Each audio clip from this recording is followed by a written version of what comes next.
Mari belajar memahami perbedaan dalam Alkitab. Janda sudah kawin, terus suaminya mati, kawin lagi dengan saudaranya, mati lagi, terus kawin lagi dengan saudaranya, mati lagi, sampai 7 kali.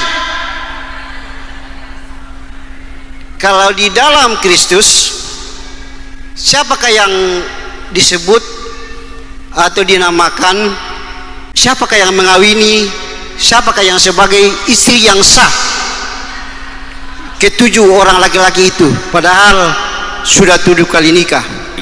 Penanya keempat, satu pertanyaan, silakan. Iya, shalom. Selamat sore semua. Terima kasih kesempatan yang diberikan kepada saya. Saya juga sangat berterima kasih kalau bertemu lagi dengan Bapak Bambang Nursena ini. Ini kedua kalinya saya bertemu dengan Bapak. Iya, jadi sebenarnya sudah ada buku dia ya, saya punya buku Barnabas dan buku tentang bagaimana orang ziarah ke Yerusalem. Saya punya 2 buku dari Bapak Bambang Nursena. Nah, sekarang ini bertemu lagi, puji Tuhan. Iya, saya bertanya hari ini hanya untuk bagaimana kita orang-orang Kristen yang istilah sekarang itu namanya tanya saja Alkitab pasti jawab. Tapi istilah yang sekarang dipakai itu namanya apologet Kristen. Apologet itu artinya apa? Bagaimana kita menjawab pertanyaan seseorang untuk mempertahankan iman Kristen kita. Yang paling banyak sekarang menjadi masalah adalah hal itu, tentang bagaimana kita mempertahankan iman kita, bukan membela Tuhan ya. Kalau orang lain katakan kita membela Tuhan, tidak, kita tidak pernah membela Tuhan, tapi kita membela iman kita, namanya apologet. Jadi sekarang itu ramai-ramainya namanya apologet. Di dalam Wahyu pasal 3 ayat 14 tentang permulaan ciptaan. Jadi pemahaman dunia bahwa Yesus itu adalah permulaan ciptaan. Nah, mungkin juga kita yang hadir pada sore hari ini memahami bahwa Yesus itu adalah permulaan ciptaan. Iya, dan itu bukan. Jadi saya hanya menyampaikan, ingin Pak Bambang Nursena menjelaskan lebih luas lagi supaya gereja ini kuat pemahaman tentang namanya maksud daripada ayat itu, bahwa Yesus itu permulaan dari ciptaan. Itu bukan arti sebenarnya, tapi dia adalah sumber dari segala ciptaan. Jadi yang saya memohon supaya Bapak Bambang Nursena mohon dijelaskan kepada hadirin pada saat ini. Terima kasih. Lanjut ke belakang. Nama kami Dina Situruk dari Jemaat Moria. Pertanyaannya dari 1 Samuel pasal 16 ayat 14, firman Tuhan, tetapi roh Tuhan telah mundur daripada Saul dan sekarang ia diganggu oleh roh jahat yang daripada Tuhan, Allah Tritunggal, Allah Bapa, Allah Anak dan Roh Kudus. Dan yang menjadi pertanyaan kami tentang roh jahat daripada Tuhan, karena menurut pemahaman kami yang kami hanya terbatas, roh jahat itu identik dengan penguasa kegelapan.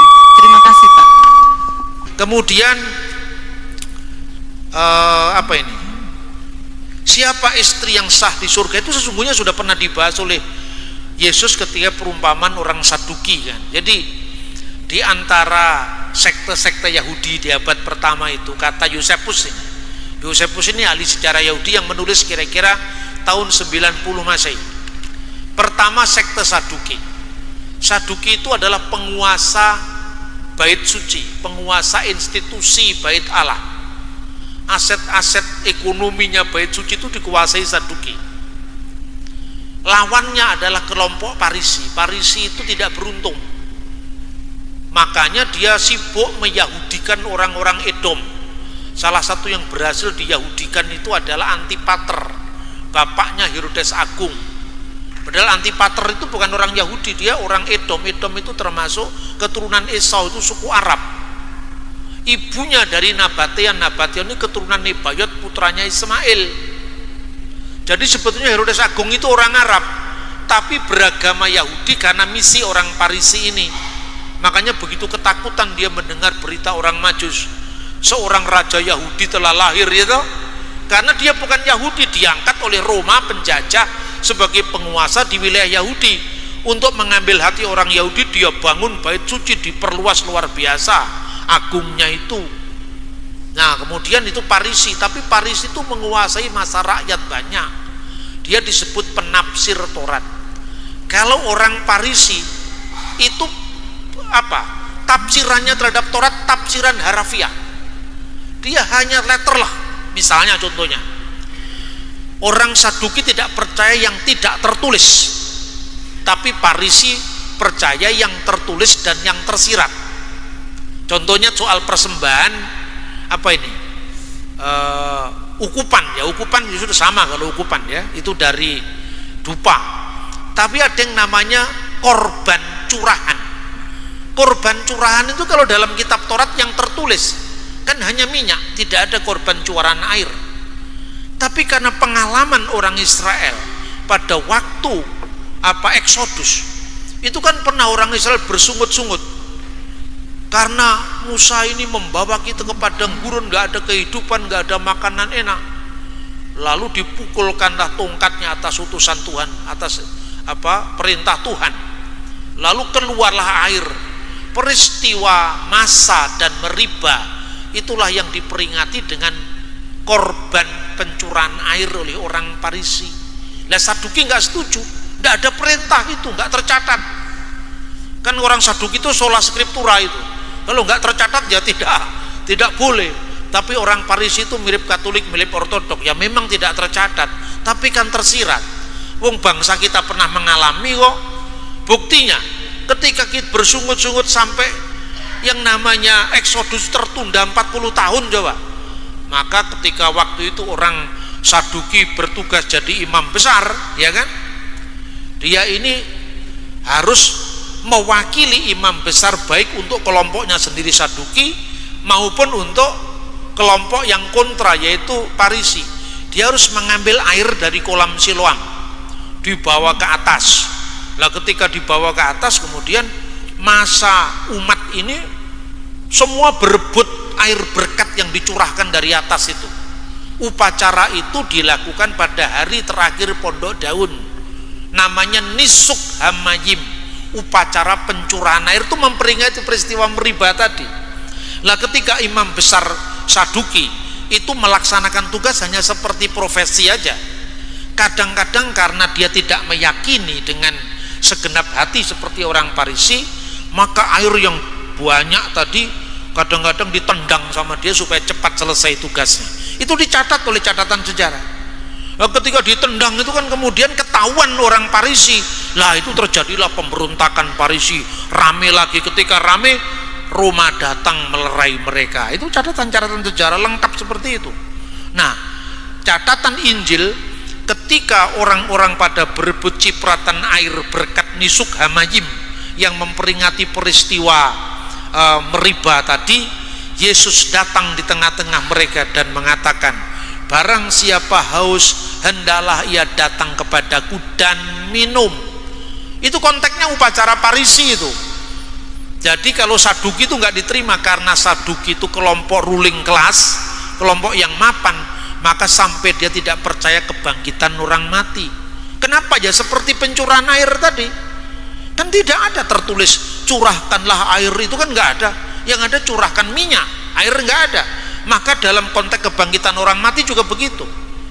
Perjanjian lama menyebut itu dalam kitab Taurat itu hanya kiasan, seorang wafat dan dikumpulkan kepada keluarganya. Itu artinya kebangkitan orang mati sebetulnya. Dikumpulkan kepada para leluhurnya, itu artinya apa? Dikumpulkan dalam penantian akan hari kebangkitan. Tapi tidak eksplisit. Maka bagi orang Saduki yang hanya percaya apa yang tertulis, Dia tidak percaya kebangkitan orang mati, lalu mencobai Yesus. Kan begitu kan konteksnya. Maka orang Yahudi kan punya yang namanya perkawinan levirat. Perkawinan levirat itu kalau seorang anak laki, seorang suami punya istri, suami ini meninggal, istrinya belum punya anak, dia harus meneruskan marga sukunya ini. Maka adiknya laki-laki harus menjadi suami bagi janda kakaknya. Nah, lalu orang Saduki itu ngetes Yesus. Lalu suami kedua ini mati juga. Lalu adiknya lagi mengawini lagi suami ketiga sampai 7 kali. Nanti waktu di surga, mana istri yang sah, kan itu kan? Mana istri dari ini? Statusnya yang mana? Lalu apa kata Yesus? Kamu sesat, karena di surga tidak ada kawin dan mengawinkan. Di surga sudah tidak ada surat nikah. Di surga itu roh-roh orang benar yang kini sudah menjadi sempurna, tidak lagi terikat oleh urusan dunia, suami istri atau kenang-kenangan di masa lampau. Ya toh? Nah, itu jawabannya. Jadi itu sebetulnya tujuannya untuk mendobrak paham orang Saduki yang mau ngetes Yesus tadi. Kemudian apologet Kristen, ya. Ya sebetulnya apologetika ya apologetika itu memang pesan Alkitab, tapi karena caranya itu yang tidak diindahkan, itu kemudian menjadi kontraproduktif. Karena Alkitab mengatakan apologetik itu mandat dalam kitab suci. Kuduskanlah Kristus dalam hatimu sebagai Tuhan. Artinya imanmu dulu harus beres. Kalau imanmu belum paham apa yang kamu yakini, bagaimana kamu mau mempertanggungjawabkan aku imani? Wong kamu sendiri belum terlalu beriman, atau tidak bisa menjelaskan apa yang kamu imani. Yang kedua, setelah kamu menguduskan Kristus dalam hatimu sebagai Tuhan, mengistimewakan Yesus sebagai Tuhan, siap sedialah segala waktu untuk memberikan pertanggungan jawab, itu bahasanya apologia, kepada setiap orang yang menanya kamu atau meminta pertanggungan jawab dari kamu tentang pengharapan yang ada padamu. Tetapi lah ini haruslah dengan lemah lembut dan hormat, dan dengan hati nurani yang murni, agar orang yang memfitnah kamu karena hidupmu yang saleh dalam Kristus menjadi malu karena fitnahan mereka itu. Jadi di sini ada syarat yang pertama, menguduskan Kristus. Syarat yang kedua, siap sedia segala waktu. Syarat yang ketiga, metodenya tidak boleh menyakiti orang lain. Metodenya harus hormat kepada hak-haknya orang lain. Maka dengan hormat, dengan respect, ya, agar orang yang memfitnah kamu menjadi malu karena fitnahan mereka itu. Salah satu yang mereka soalkan itu Wahyu pasal 3:14. Dalam bahasa aslinya itu adalah kata yang diterjemahkan permulaan, itu arkes. Jadi arkes ketisios tuteu. Arkes itu artinya memang permulaan, tapi bukan hanya permulaan urutan waktu, bisa juga permulaan urutan kehormatan. Contohnya, seorang malaikat Mikael itu disebutkan archangelos, arkiangelos, malaikat yang mula-mula dihormati. Jadi bukan malaikat permulaan, itu malaikat yang menjadi penghulu dari malaikat yang lain. Kalau menjadi penghulu berarti dia memiliki kehormatan lebih di urutan yang pertama. Yang kedua, pemimpin gereja kuno yang tertinggi, uskup segala uskup, itu namanya patriark. Patriark itu dari kata pater dan arki. Jadi patriarki artinya bapak yang mula-mula, bukan umurnya harus terlalu tua, tidak. Waktu pemilihan para patriark itu kan dengan cara membuang undi. Kalau di gereja kuno, gereja timur sampai hari ini membuang undi. Lalu yang suruh memilih undian itu anak yang paling kecil, yang polos, yang tidak tahu apa-apa, supaya gereja tidak terlibat dalam pertarungan rebutan jabatan. Makanya diserahkan dengan cara membuang undi, karena gereja itu bukan demokrasinya Plato atau Sokrates, ya kan? Nah, ketika kemudian dunia ditemukan namanya, ternyata yang terpilih misalnya bapak yang sekarang namanya Tawadros di Timur Tengah, itu bapaknya gereja Koptik di Mesir. Waktu dia menjadi patriark usianya masih 50 tahun misalnya. Yang memilih itu uskup-uskup yang lebih tua usianya 60, 70, tapi yang disebut patriark yang usia 50 tahun tadi. Jadi arke di sini bukan sekedar permulaan umur, tapi permulaan kehormatan. Makanya kalau Yesus disebut arkes ketisios tuteu, artinya pertama bisa berarti pemimpin dari segala yang diciptakan Tuhan. Pemimpin itu arkes. Yang kedua bisa berarti yang dihormati dari segala ciptaan, yang paling terhormat di antara segala ciptaan. Yang ketiga, sumber segala ciptaan. Makanya Alkitab terjemahan baru edisi 2, TB edisi 2 menerjemahkan bukan lagi permulaan tapi sumber segala yang diciptakan Allah. Loh kok Alkitab direvisi? Nah, sekali lagi salah paham lagi. Bahasa aslinya tetap kok. Arkes ketisios tuteu itu kan terjemahan yang direvisi. Quran pun juga terjemahannya direvisi. Sama-sama direvisinya, itu terjemahannya. Teks aslinya tetap arkes ketisios tuteu. Ya. Konteksnya seperti itu. Kemudian roh jahat yang dari Tuhan itu artinya tidak sama dengan Roh Kudus yang adalah roh Tuhan, beda. Karena gini, dunia ini semua kan berada dalam satu kendali tuh, kendali Tuhan. Termasuk setan itu kan asalnya dari Tuhan juga. Masa setan asalnya yang terpisah dari Tuhan? Jadi menciptakan setan siapa? Yang menciptakan setan kan Tuhan. Setan itu dalam kendali Tuhan, jadi tidak seperti agama Zoroaster. Ini ada kekuatan jahat, kekuatan baik yang terus menerus bertarung, tidak ada yang menang. Lah kalau ini terus menerus seimbang, bertarung tidak ada yang menang, tidak ada kekuasaan Tuhan. Inilah ajaran Zoroaster yang Ahura, ini Mazda. Ahura ini satu adalah Allah yang baik, ini Allah yang buruk yang terus menerus bertarung sampai akhir zaman. Bukan itu iman Kristen, bukan itu iman Yahudi. Tuhanlah satu-satunya penguasa tunggal, baik yang kelihatan maupun yang tidak kelihatan, pencipta dari segala sesuatu, baik yang kelihatan maupun yang tidak kelihatan. Yang tidak kelihatan termasuk setan, termasuk iblis, ya toh? Yang kelihatan termasuk bebek, ayam, kambing, babi, manusia, burung, ya toh? Burung cendrawasih, burung perkutut, semua ciptaan Tuhan. Itu yang kelihatan. Bumi, langit, air ini yang kelihatan. Setan termasuk yang tidak kelihatan, itu semua dalam kendali Tuhan. Hanya diizinkan Tuhan untuk memilih yang jahat karena pilihan bebasnya. Ketika seorang sudah jahat, tidak bisa dengar-dengaran dengan suara Tuhan, ya Tuhan membiarkan pilihannya. Itulah yang mengatakan roh jahat yang asalnya dari Tuhan. Karena tidak ada roh jahat yang berdiri sendiri. Semuanya itu berasal dari penguasa tunggal, yaitu Tuhan yang Maha Esa.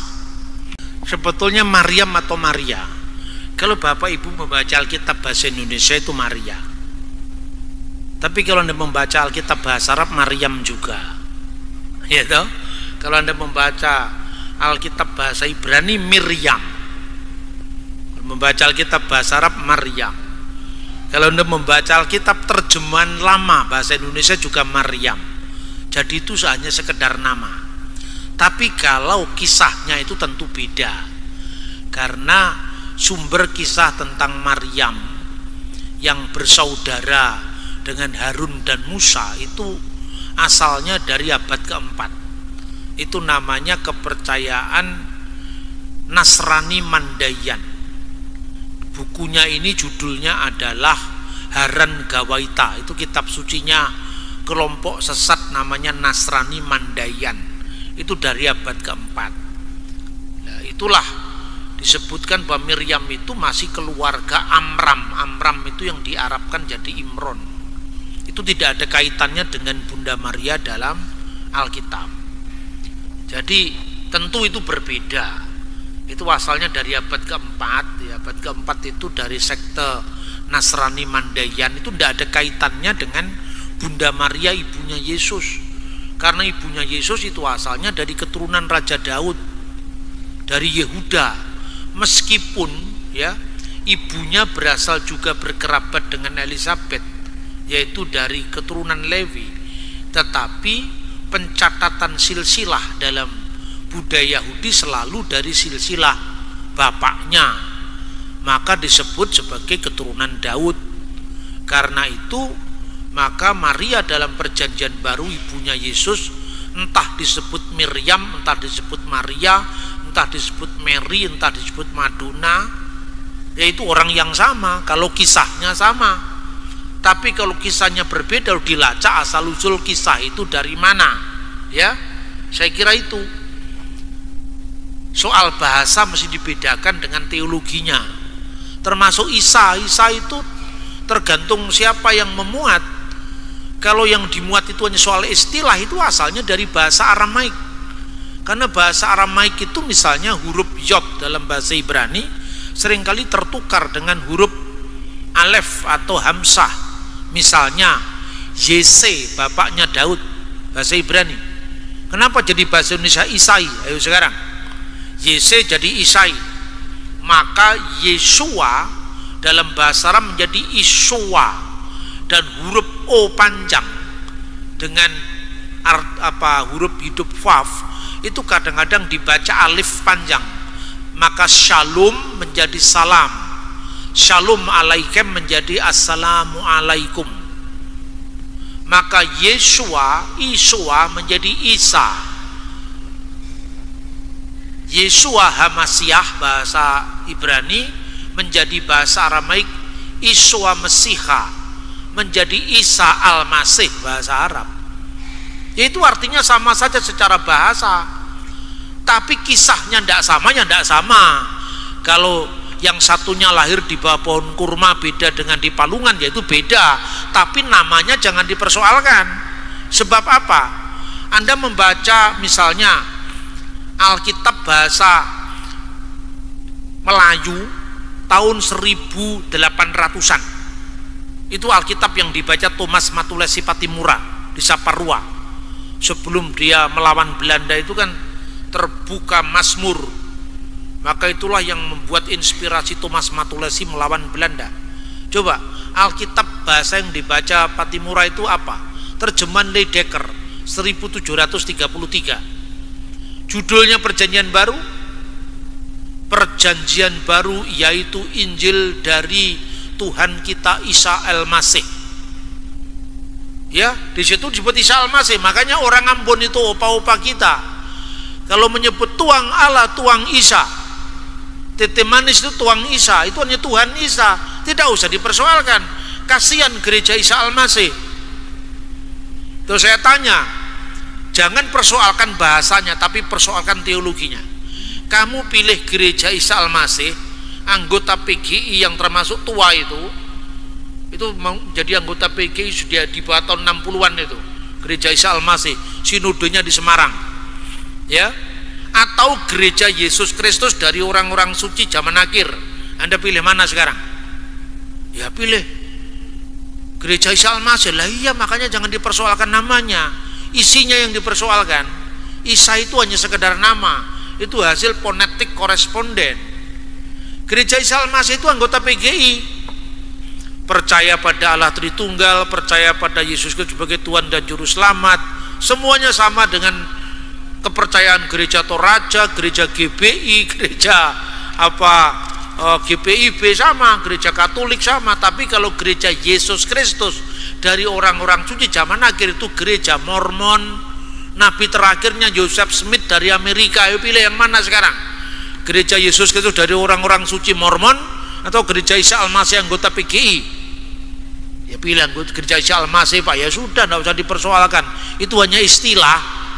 Nah, apologet kita itu kadang-kadang kurang literasi, bermodal militansi, asal serang, asal bisa menjawab tantangan orang luar, makanya tantang menantang. Itu tidak bagus untuk konteks kemajemukan kita. Kita mesti menjaga keberagaman kita, bukan hanya keberagaman antar gereja, tapi juga keberagaman antar bangsa. Makanya berapologetika itu mesti dengan lembut, hormat, dan dengan hati nurani yang murni. Itu ya saya kira yang bisa sampaikan tentang Miriam. Karena kalau Anda membaca Al-Quran dalam bahasa Ibrani, sama juga. Kalau Quran bahasa Ibrani itu diterjemahkan, salah satu penerjemahnya itu Joel Revlin, itu kakeknya Presiden Israel yang kemarin baru diganti.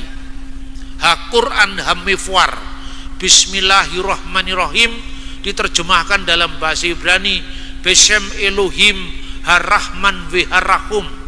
Lalu Asmuhul Masih Isa bin Maryam, surat Ali Imran ayat 45, namanya Al-Masih Isa putra Maryam. Dalam Al-Quran terjemahan bahasa Ibrani Vesemu Hamasiah Yesua ben Miriam. Baca Quran terjemahan bahasa Inggris, His name is the Christ, Jesus the Son of Mary. Makanya baca Quran banyak bahasa, baca Alkitab banyak bahasa, supaya kita tidak terjebak dalam istilah-istilah yang dipertentangkan. Di Indonesia namanya Ibrahim pasti Islam, di Indonesia yang namanya Abraham pasti Kristen. Coba Anda pergi ke Mesir, beda semua. Ibrahim itu bisa Yahudi, bisa Islam, bisa Kristen. Ishak, Yakub, Ismail bisa Islam, bisa Yahudi, bisa Kristen. Tapi kalau Abdul Masih pasti Kristen, karena artinya hamba Kristus. Abdullah bisa Yahudi, bisa Islam, bisa Kristen. Tapi kalau namanya Muhammad, Ahmad, Mahmud, Ramadan pasti Islam, gitu loh. Jadi bukan bahasanya identik dengan agama tertentu. Arti setiap kata itu mengandung makna. Demikian ya yang bisa saya komentari dari pertanyaan yang tersisa tadi.